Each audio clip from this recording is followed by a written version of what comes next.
First Press, this week is Kickoff Sunday. We will begin a new worship sermon series on the movement of worship.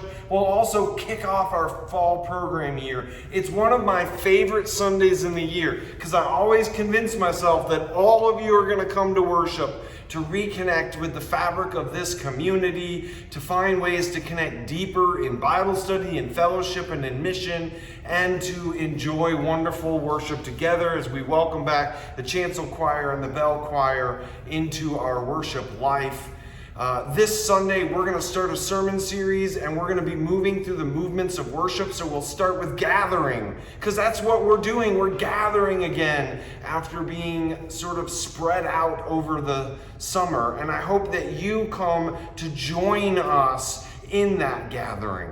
I've been a part of multiple conversations recently with efforts out of Boise State and out of the city of Boise and out of the hospital systems to talk about the rising rate of depression and suicide rates, particularly in Idaho, but across our nation. And in their data, in their research over the last few years, one of the number one causes of that is isolation and aloneness.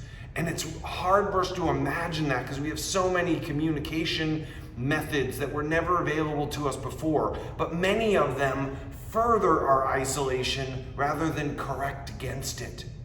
We, the church, the gathered community, are uniquely positioned to help remind ourselves that we are not alone, that weekly or multiple times a week, we come together before God and before one another to find ourselves deeply rooted and engaged in this larger community.